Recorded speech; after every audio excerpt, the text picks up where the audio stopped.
Hey, what's up, fam? It's Chappell, host of the Recap Kickback podcast, here for another exit interview from the We Know Reality TV podcast coverage of Fox's new reality show, The Snake. With me, my lovely co-host, Jenny Autumn, and our most recently eliminated contestant from The Snake, Pastor Jacob. Pastor, you got some Hey, good splaining to evening. do. All right, I do. I know I do.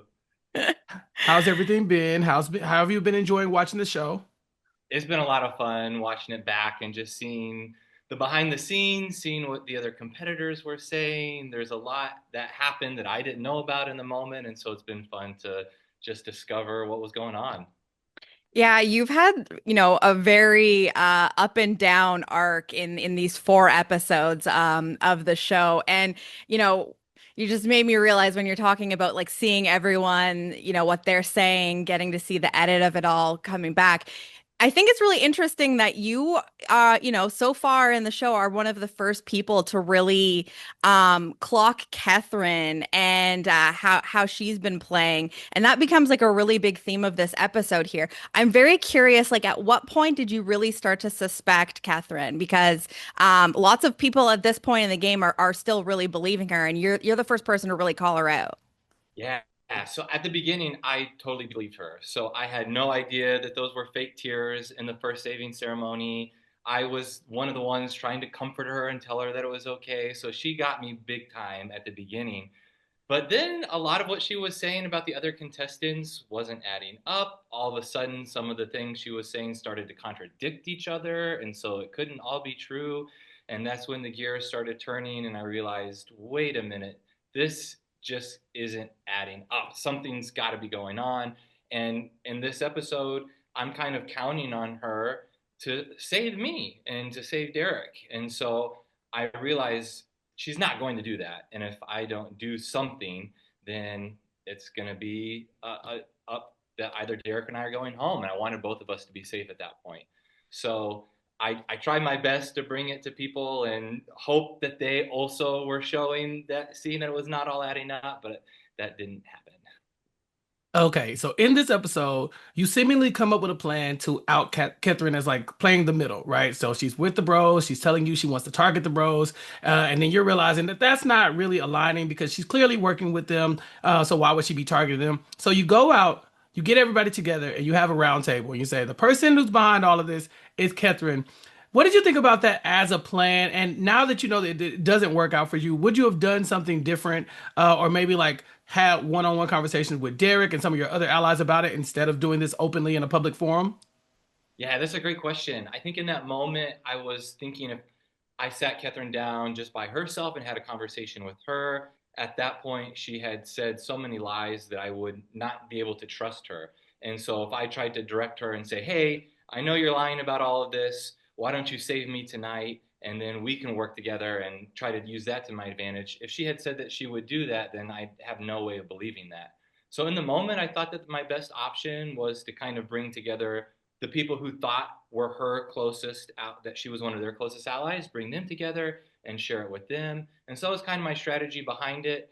And obviously, it didn't work very well for me. So there's a lot that didn't work very well for me. There's a lot that I would change about my strategy, especially in episode three. So I think that another approach may have worked better. But I was hoping that these folks would see what was going on and shift their plans. Was part of the reasoning behind doing it in front of everyone is just so that it was like lay everything out on the table, like I'm not having separate conversations with other people. If you do it in front of everyone, it's like if anyone's going to call you on it, they're all right there. Was that kind of your thinking there? Yeah, that was my reasoning that if these folks who think that Catherine is working only with them see the bigger picture, then they could just have this awakening moment because it was this is the last minute before the saving ceremony. And so there wasn't a lot of time to try to sit everyone down individually and come up with a new plan. We were minutes away from heading to it, and so I just needed to have this moment where I let everyone know what was happening in that exact moment. Yeah, and in the final seconds, it does look like you kind of lay down your collar here for Derek so that he can go on in the game. Tell me about that decision. Did you think that they were possibly going to save you over Derek, or did you just think, in order to take a lot of that the question out of it, you just wanted to bow out gracefully? Yeah, I really liked Derek. I really enjoyed my strategic conversations with Derek. In that moment, as everything is burning to the ground, I felt bad that Derek had hitched his wagon to me because he was also there to compete. And there was a lot about the stage of life that we were both in as being, a little bit older than a lot of the contestants, family people. And so I related to that. And so I knew that all of these lies were circulating about me. And so, if anyone was going to have a chance to change the direction of the house, and at that point, I was emotionally motivated to break up this bro group and Katherine. And I didn't think that I had the relational capacity to do that with all of these lies circulating. So, in my mind, it was Derek's got the best chance to do it. I don't want to take this away from him. I didn't know what Alyssa was going to say. She had told me that day that I wasn't going home, but that was before the whole Katherine situation. And so I had no idea what was going to happen, but definitely wanted to make sure that Derek had a chance to change the trajectory of the house. Well, when we saw you kind of, fight when it was down to you and Derek and Christine, for before that final save by Amanda, you kind of speak up and again you're kind of, calling out Catherine and you can kind of see it happening before your eyes, like this isn't working. However, if if Amanda had saved Derek, and it was down to you and Christine, did you still have some fight left in you, or did it feel like, it was kind of set and that these people were never going to believe you and the game was kind of over? Absolutely. I think I would have fought at that point. As much as I also love Christine, we didn't have the same pact. And so I wouldn't have laid down my life in the Yeah, game for Christine. So I had some arguments ready to go for why I should stay. And I would have pulled those out at that moment. And so that's part of what I've been processing. There's a lot that I'm still processing about the show. Obviously, of course. I lay awake and think about what I could have done differently and other conversations I could have had and how things could have changed. And I'm still wondering to this day, oh, why didn't Amanda save Derek? I get that she needed to distance herself from me at that point, but why not Derek? And then that could have given me a fighting chance, uh, Mm-hmm. Christine. But that's okay. Pastor, we need to talk about some of these packs. Last episode, episode 3, you did some wild stuff. Okay, I've watched a lot of reality TV, Pastor, and I'm sitting at home yelling at my screen. What are you doing? Talk to me about this decision to essentially try to include the bros in order to take out one of their own allies and expecting them to go along with it. Because I was very confused, and I just want to give you a chance to clear the record. Yeah, it sounds so silly and ridiculous when you put it that way, and it is. So I think that first, I'm just trying to take ownership of my strategic errors. That was not the right move for me. I had an opportunity to make a power move and I didn't. And so, first and foremost, it was a mistake, and I completely own that. Some of what was at play in that situation, if I had been the solo snake, I would have absolutely gone after Devontae and Brett and tried to take out two of the bros. And in that moment of trying to work with McLean as a double headed snake, she was really upset with Derek, didn't want to work with him. She was also really upset with Cody. Cody had called her emotional, and she didn't want to work with Cody. And I needed those two in the lineup in order to take out two of the bros. And so she didn't want to do that. And at the time, the Devontae and Jack, when they're talking with each other, can't imagine why the enemy is coming to them with this new plan. That was news to me. I didn't know that I was their enemy. I didn't know that they had such strong feelings about the eating challenge. I thought we had kind of smoothed everything over. And everyone really liked Jack. And so even Derek thought there was an opportunity to work with Jack, that maybe Jack isn't as tight as with the bros as the other two are with each other. So there was kind of some emotional understanding that maybe Jack is movable at this point. And Mac really liked Jack. And so I thought to myself, okay, let's try something completely off the wall. Let's try to create something new. This dinner party group's breaking down. Mac doesn't want to work with Derek, doesn't want to work with Cody. Maybe we can create something new. If it all blows up, if I can get Amanda as the first save and know that at the end I'll always save Derek, then if it doesn't work out, I'm going to be in the same position and we can go from there. But if it does work out, then maybe something new can come to pass. But obviously it was never going to work out. And so that's my big mistake. If I could do it all over, I think I would have sat Mac down and just said, "Hey, I know you love Jack. We'll save him at the end, but this is the deal. This is what's going to happen," and been You a know, little you firm. y- you said it yourself, like you were put in a really tricky position with this double-headed snake, and you're, forced to make decisions and work with someone with very competing interests. Like you said, Mac was upset with Derek and Cody, two people you wanted to work with, and then obviously you had your own individual targets that, were kind of linked to her. Why wasn't why didn't you consider perhaps like finding a middle ground target that maybe the two of you, just like an expendable piece that the two of you could agree on? Because understandably, you realize you can't you're trying to protect Derek and Cody from McLean, but then in a way, you're kind of trying to get her to agree to get rid of someone that might not be, might be someone that she also wants to work with through Jack. Was there ever any thought of like someone more in the middle that neither of you really saw as like a really important piece to the game and just being like, hey, we make a big move another time? Yeah, that's a great question and definitely another possibility. This was also a moment for me in the competition where I was having a really big shift emotionally. I had no idea what I was getting myself into when I said yes to this. For me, this was an opportunity to see a pastor on television, because when do you see a pastor being a pastor on reality television? And I wanted to say yes to it because this was an opportunity for there to be a pastor that is trying to spread some love in the world. I didn't want there to be an anti-gay, anti-immigrant pastor. If there was going to be a pastor cast on the show, I wanted it to be someone who was going to be spreading a message that religion could be used for good in the world. And so when I'm thrown into this situation when kind of the point of the game is to manipulate and deceive, for me, it was also these people competing with me have religious trauma right off the bat. They're not trusting the pastor. It became real to where my vocational switch also turned on to where I Mm. want these people, even though this is a game, these are real people, and I want them to Mhm. leave feeling like I met a pastor that I can actually trust, even in the midst of a game about deception, and for that to have an impact on them beyond this game we were playing. And so I also just wanted to at that point kind of be the person who was just trying to sit down with people and being open and honest, and maybe they would give me the same thing back. There's no obligation for them to do that, right? They can play the game however they want. This is the game. So I wasn't expecting anything different. So that's what I was kind of bringing to the conversation with Mac, and that's a really good suggestion that maybe we could have found a middle ground. But at the same time, I really liked Frankie and Alyssa, and Yeah. so those weren't people that I wanted to start targeting. So I wanted them to kind of be safely in the middle and hopefully have a chance to work with them. They didn't trust me fully yet either, so I had hopes that maybe I could, get them on my side later. So didn't want to target them either.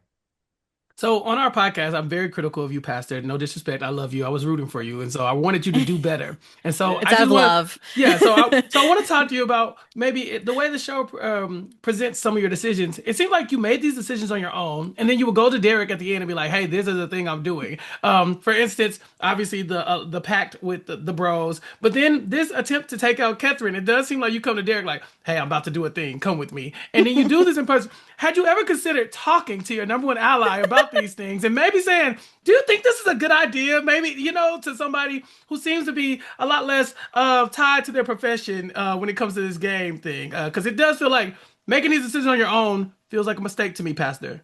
Yeah, definitely. The nature of the way the day went, that sometimes I didn't have access to Derek or couldn't find Derek, and so there were moments where I really wanted to debrief what was going through my head, but didn't have that opportunity, and things were moving fast, and so I was just trying to keep going. But I think any consultation I would have had or could have had with Derek, he had a really good head on his shoulders, so I think he could have steered it in a different direction for sure. So I wish I'd had some more time to sit down and think about this with Derek. So we usually had our strategy sessions in the mornings, and then would go our separate ways to get to work. We were, you know, established professionals, the two of us, and so we saw it as kind of our getting to work, another day in the office, sit down, plan out our strategy, and then go do it. And I needed some midday debriefs to Hmm. redirect. Just some Yeah, check-ins, yeah. nothing crazy. We needed Absolutely. you guys cuffed to each other or something so that you couldn't leave your sight. I'd really just like to hear a little bit more, Pastor Jacob, about, the complications of coming into a show like this with your profession, especially working, so tightly with someone like Derek, who comes in as a detective, and some of these careers and backgrounds that other players have, you might think that they're the kinds of things that people will be like, that's a really savvy like game player that like I don't think I can trust that kind of person.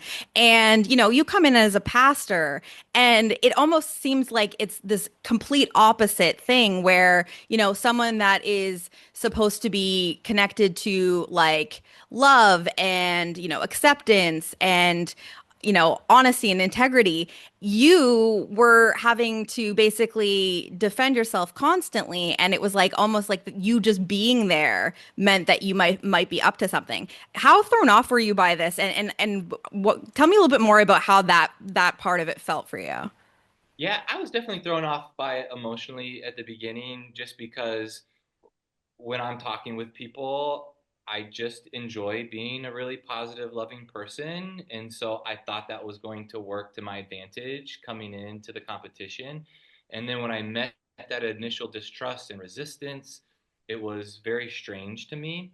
And as I've had time to reflect on it, I've been thinking, you know what? Actually, I'm okay with it just in terms of thinking about this in the way that people should be operating in the real world. There are a lot of clergy people that aren't trying to spread love. There's a lot of hate and hypocrisy and judgmentalism within American Mhm. Christianity. And so I think people should start taking a little bit of a more guarded approach to clergy because when people have blind trust of a clergy person just because they are clergy, it gets them into trouble, leads to spiritual abuse, manipulation. People get involved in cults when they think that they have to trust a clergy person. So I think it's better for people to be thinking for themselves, asking questions, pushing back. So even though it threw off my gameplay in this setting that people were distrustful at the beginning of me because I was a pastor, it's probably a pretty good thing for anyone Yeah. watching to make sure you think for yourself, ask questions. Yeah, I don't think anybody's gonna watch this back and think, oh God, that pastor is somebody I couldn't trust. You actually had a No. lot of great moments on the show this season. I want to give you a chance to elaborate on your conversation about Alyssa that you kind of allude to, that they do Yeah. like a flashback to for episode one. We didn't really get to see the full extent of that, but I know that you do try to be a very loving and inclusive pastor, and so I do want to give you the platform to go ahead and speak on that a little bit. Absolutely. Yeah. Yeah. So that was a really special moment for me because Alyssa is an incredible person with just a really great spirit who I admire. And so to have the chance to say on national television, you know what, God loves everyone with no exceptions. And there's no ifs and ands and buts or anything that goes with that. It's just God loves people regardless of race or gender identity or documentation status. And so to have that opportunity was really important to me, and so I'm really grateful for that.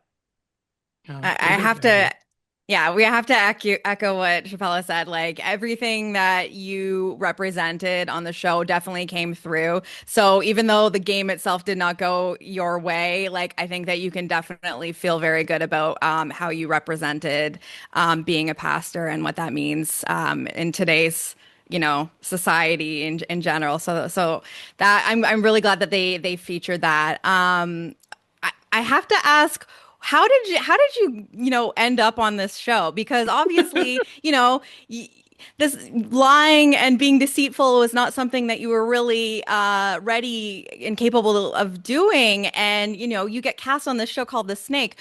How did you end up here, and what was your thought? Yeah, did you lose a Yeah, bet? so part of the fun of this, what'd you say? I said, did you lose a bet? And what happened? Yeah. Uh, Part of what was fun about this experience for everyone being on the first season is we knew nothing about this going into Okay. it.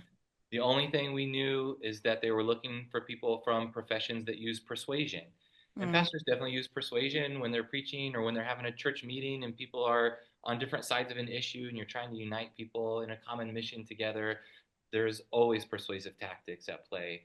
And so when this opportunity presented itself, not knowing that it was going to be called the snake or that we were master manipulators, but just thinking about an opportunity to use persuasion and represent clergy and, like I said, represent a version of Christianity that is trying to make the world a better place. That seemed like a really important opportunity to me.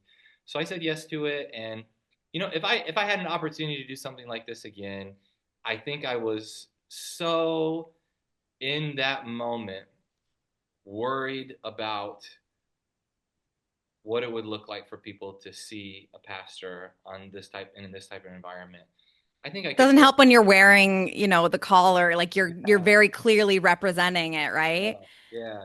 So I think that there's a way to play this game where you can still be yourself, you can still be, you know, honest and trusting, but at the same time, way more strategic. And so I would have loved to have used more of my strategic prowess to get farther in the competition than I did. But I didn't, so that's okay. I want to know about the challenges, Pastor Jacob, because you actually were really good at these. But which one would you rather do? Eating the gross food or laying in the bed with the roaches again? Yeah. So I thought I had a chance to win that eating challenge. I was excited when it was an eating challenge just because I thought it was something I could do well at. I was afraid of cockroaches until that moment, but when you're laying in that coffin, you just got to be in the zone and win. So I have competitive bones in my body, so being able to be competitive in those moments was a lot of fun. Well, had you watched much reality TV before this? Like, was this something that you were kind of like prepared for in some way, even not knowing what this show would be like? I'm not a huge reality TV viewer, and so I Are you didn't. now? Yeah, definitely. I've got to learn from the better people what they did, how they do it. Pastor Jacob, could you let everybody know where they can find you, where they can follow you on social media? Because not to spoil anything for anybody, but you're a great Instagram follow. I've been Mm, enjoying the content. So let everybody know Oh, how they great. can keep up with what you have going on. Good. yeah. Yeah, on Instagram it's at the.inclusive.pastor, and on TikTok it's just at the inclusive pastor. Would love to connect with you, so feel free to reach out. Would love to chat with people. And I just want to thank the two of you. You all are so good at what you do, and I have really enjoyed listening to you and your recaps and your banter with each other. So you're very talented. Thanks for the Thank you honor of so much. Yeah. No, that we've had a great time talking about the show so far. We've obviously had lots of conversation about you. Your presence will be missed on the show. Yeah, I'm sure you'll enjoy this recap of this episode coming up too. All right. But thank you so much, Pastor Jacob. Thank you for your time. Absolutely. Have a great day, you too. All Thank right, you. that was Pastor Jacob, y'all, the most recently eliminated contestant from the Snake. To keep up with more coverage of what we have going on over here, please subscribe to WeKnowRealityTV.com on the We Know Reality TV podcast feed, and keep up with what Jenny and I have going on here on RHAP. Peace. This is RHAP. We know reality TV.